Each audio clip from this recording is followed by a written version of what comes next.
Isn't it sad that the media in our country does not root for our country when we have a certain president? When it's Donald J. Trump in office, they actively root against him and the interests of the United States of America. When it was Joe Biden and Barack Obama in office, they were rooting for the president to succeed. They were rooting for victories that the United States would have.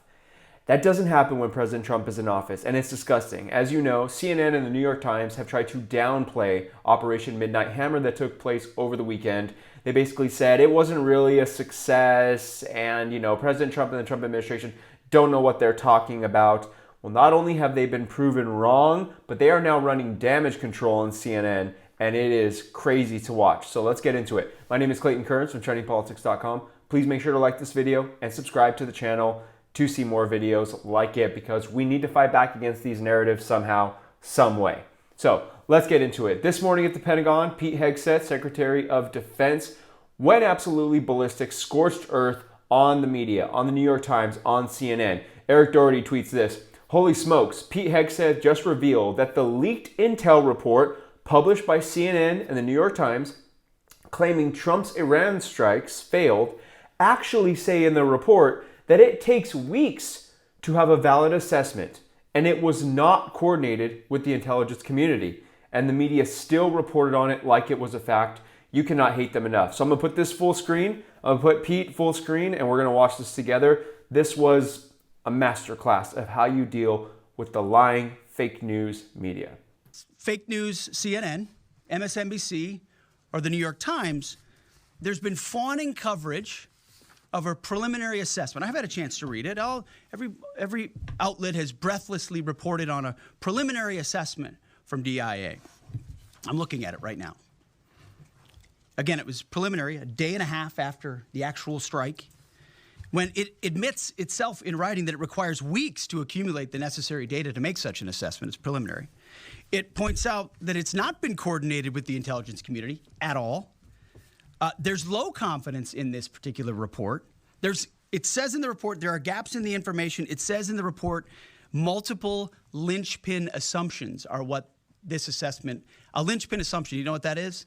That means your entire premise is predicated on a linchpin. If you're wrong, everything else is wrong.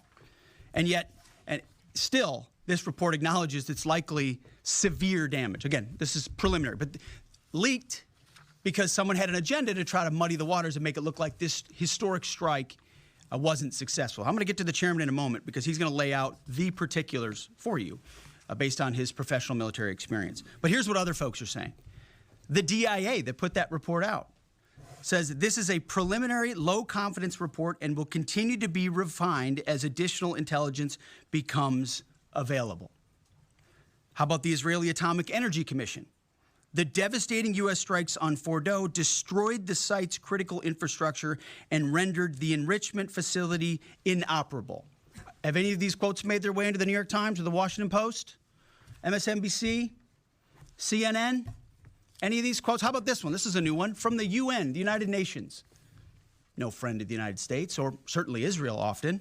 Here's the head of the UN Atomic Energy Agency this morning, Rafael Grossi. U.S. and Israeli strikes caused enormous damage to Iran's nuclear sites. Don't take my word for it. How about the IDF's chief of staff? I can say here that the assessment is that we significantly damaged the nuclear program, setting it back by years. I repeat, years. The Iranian foreign minister, the spokesman, our nuclear installations have been badly damaged, that's for sure. I'm sure that's an understatement.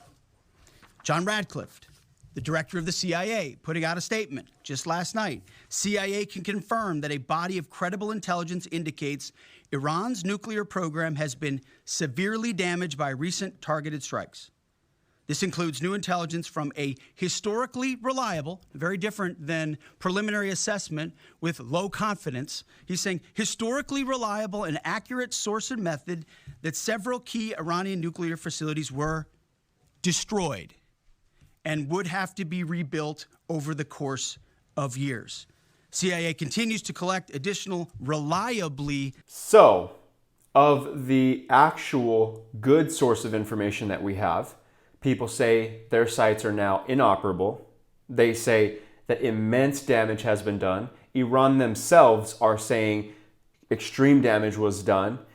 Other experts who are no friends to the United States are saying that this set the Iran nuclear program back by years. So, set it back by years, inoperable, obliterated, enormous damage. And as Pete Hegseth said, none of these quotes, none of these assessments made it into the New York Times, made it into the CNN report. I wonder why. It's like I said at the beginning of the video.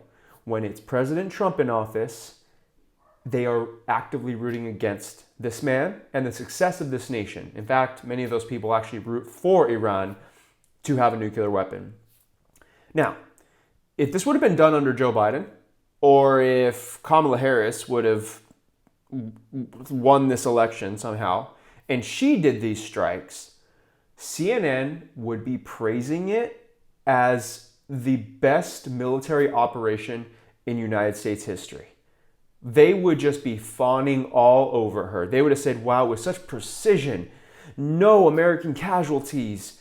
Oh my gosh, in the dead of night. What a brave woman. What a brave, courageous woman. But no, because it's President Trump, they're actively rooting against it and downplaying it, and it's absolutely disgusting. And now CNN is actually backtracking. Eric Doherty also tweeted this.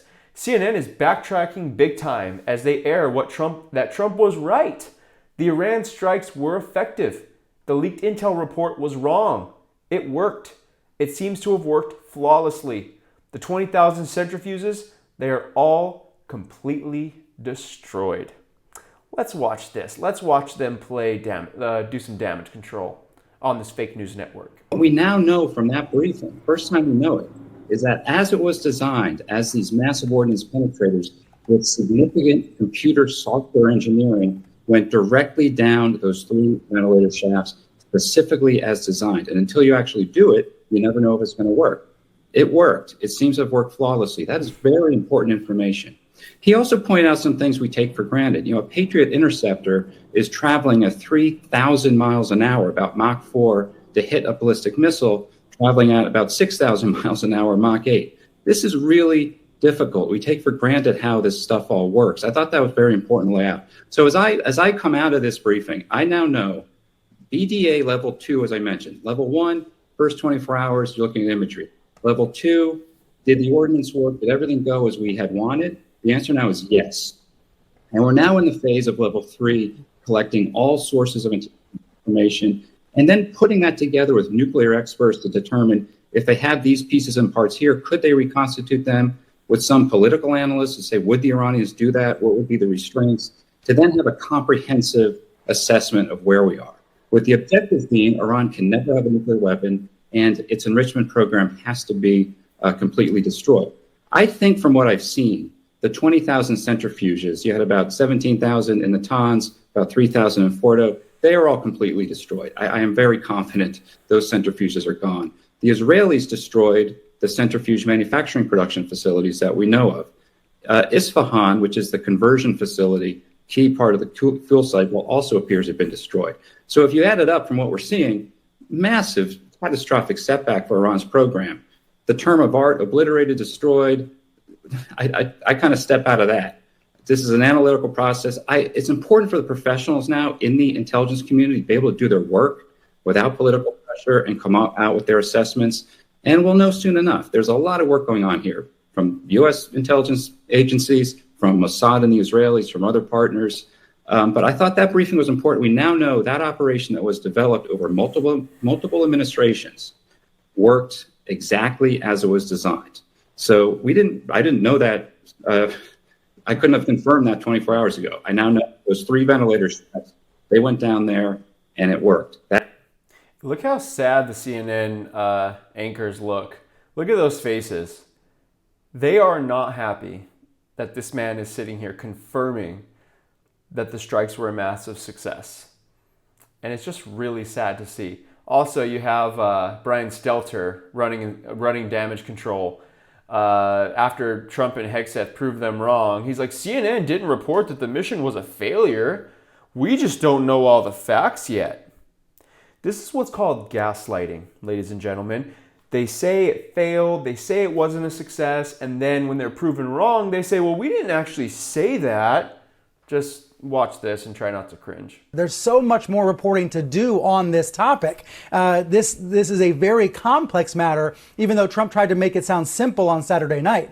It's really important to note what CNN did not report. CNN did not report that this mission was a failure. Far from it. It may have turned out to be a tremendous success.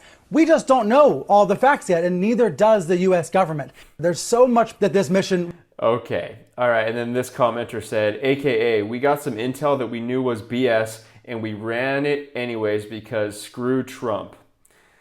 Guys, as always, the fake news media is the enemy of the people, and they will never learn. They will never learn. It's amazing to me how like a major news networks can just lie. Like, hey, we're just gonna like say false things and just throw it out there. Their mission truly is to deceive people, and it's so disgusting. Let me know what you think about this story in the comments below. Kudos to the Trump administration. Kudos to Secretary of Defense Hegseth for standing up and bringing the facts, because facts are something that MSNBC, CNN, and the New York Times have no idea how to report on. I'll see you in the next video.